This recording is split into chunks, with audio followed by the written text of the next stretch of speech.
One World Cup. 48 hungry nations, teams everywhere. 2026 football বিশ্বকাপের group I. এই group কি আসলেই সহজ? প্রথম দুই ম্যাচে যে 4 দল নামছে তাদের কেউ কি রিল্যাক্সে থাকার সুযোগ পাবে? যেখানে দিদিয়ার দেশমের দুর্ধর্ষ ফ্রান্স মুখোমুখি হচ্ছে পাপে থিয়াওয়ের অদম্য সেনেগালের। অন্যদিকে জেসুস কাসাসের ইরাকের সামনে নরওয়ের goal machine Haaland. France, Senegal, Iraq এবং নরওয়ে, এই 4 দলের ট্যাকটিক্যাল মহাযুদ্ধে কে হাসবে শেষ হাসি? এই গ্রুপের গুরুত্বপূর্ণ খেলায় ফ্রান্স বনাম সেনেগাল ম্যাচটি হতে যাচ্ছে চরম ট্যাকটিক্যাল দাবা খেলা। 2002 ফুটবল বিশ্বকাপে এই সেনেগালই নিজেদের প্রথম ম্যাচে চমকে দিয়ে হারিয়েছিল লে ব্লুজদের। সেই সেনেগাল এখন অনেক পরিণত।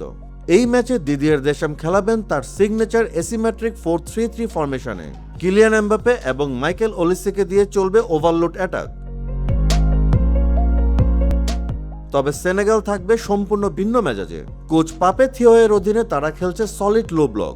সাদিও মানে এবং নিকলাস জ্যাকসনকে দিয়ে চলবে কুইক ট্রানজিশন কাউন্টার অ্যাটাক। মিডফিল্ডে পাপে মাতার সার এবং ইদ্রিসা গুয়ে তৈরি করবেন ডাবল পিভট। তারা ভাঙতে চাইবেন ফ্রান্সের কন্তেদের মিডফিল্ড শিল্ড। অন্যদিকে ইরাক বনাম নরওয়ে ম্যাচে থাকছে ভিন্ন ট্যাকটিক্যাল সমীকরণ। দীর্ঘ 40 বছর পর বিশ্বকাপে ফিরেছে ইরাক। অন্যদিকে গ্রাহাম আর্নল্ডের ইরাক পজিশন বেসড সিস্টেমে খেলাবেন দলকে। সাবেক Manchester United wonder kid Zidane Iqbal midfield কন্ট্রোলের দায়িত্বে থাকবেন। আইমান হোসেন থাকবেন মূল টার্গেট ম্যান হিসাবে। আর অন্যদিকে ইরাকের প্রতিপক্ষ নরওয়ে রয়েছে তাদের সোনালী প্রজন্মের সেরা ছন্দে। কোচ তালে সোলবাকেনের হাই প্রেসিং সিস্টেমে তারা দম ফেলার সুযোগ দেয় না। ক্যাপ্টেন মার্টিন ওডেগার্ডের প্লে মেকিং ভিশন এবং হালান্ডের বক্স পজিশনিং রুখে দেওয়া খুবই কঠিন। সব মিলিয়ে ফ্রান্স ভার্সাস সেনেগাল ম্যাচে গ্রিজম্যানের অবসর এবার ফরাসি মিডফিল্ডে শূন্যতা তৈরি করার বিষয়টি চোখে পড়তে পারে। আর সেই সুযোগটাই কাজে লাগাতে পারে সেনেগাল। কিন্তু তাও প্রথম ম্যাচগুলো ট্যাকটিক্যাল অ্যাডজাস্টমেন্টই নির্ধারণ করবে নকআউটের টিকিট।